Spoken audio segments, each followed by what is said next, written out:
Good evening, this is Kenny Kane for Pep Talk UK.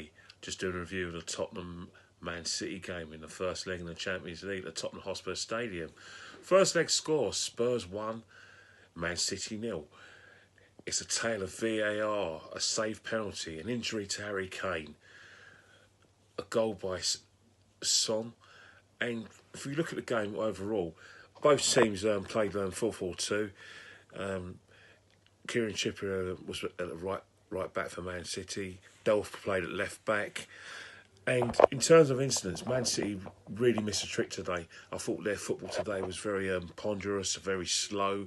I think Guardiola went with the wrong side. You know, instead of picking players like De Bruyne and Sane to give the Man City a bit of pace and impetus, he played a very probing style. There's no Bernardo Silva because Man City were because of injury.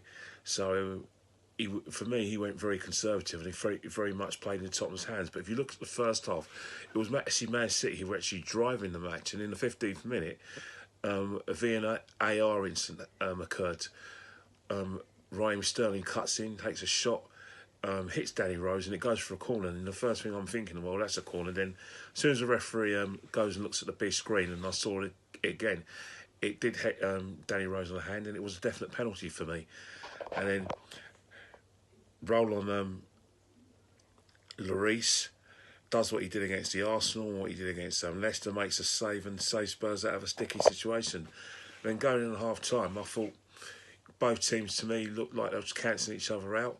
Second half comes along, and for me, I thought Man City, even though they had a lot of possession, I kept on thinking they're not probing enough. And I thought Tottenham looked very comfortable. And I thought that players like Sissoko was fantastic today again.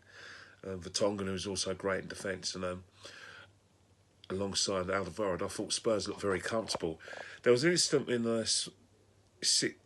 just after the half an hour where Harry Kane and Fabian Delph were involved in a little collision off the ball just on the halfway line, where it looks like Kane's gone for the ball, maybe in a dangerous manner, and he came off second best, and he ends up with what looks like ligament damage.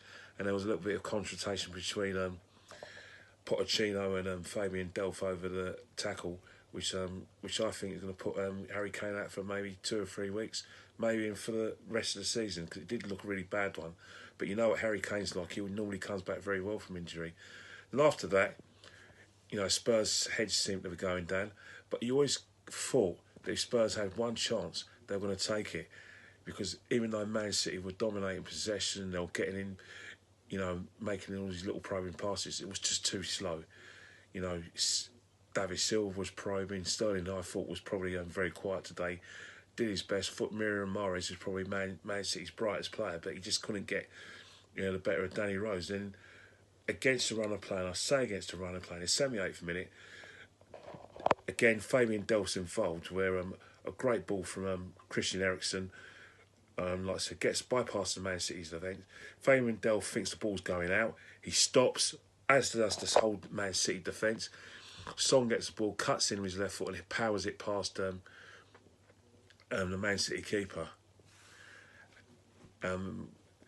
After that, it was a case of Man City finally showing some urgency. In the 88th minute, Guardiola brings on De Bruyne and he brings on Sane, but it's just too little, too late.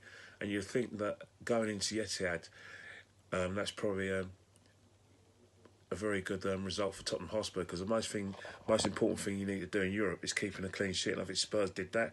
However, you would expect Man City's tempo to be a lot faster today than it was today, especially where I think they're going. Players like Bernardo Silva are going to be back from injury. He's probably going to play De Bruyne, and he's probably going to play Leroy Sane, and he's going to play a very aggressive, proactive game. But one thing Man City are going to have to worry about in the second leg is Spurs on the counter-attack. Because for me, you know, even though Man City is still the hot favourites to go through to the semi-finals, you just cannot discount a team in a counter-attack, especially in Europe, especially with a goal lead. You only have to look at their game against Liverpool last year in the quarter-finals, where Man City, even though they're 3-0 down, they went gun-ho, and Liverpool in the second half managed to do them twice in the counter-attack. So you can't rule it out. But saying that, for me, it's still too close to call for me. You know, if I was putting my house on it, I'd probably put it on Man City. But Man City are going to have to pay a lot better. In terms of Tottenham Hotspur, they're going to be out without a talisman in the return leg next week at the Etihad, and also they're going to lose him for Huddersfield.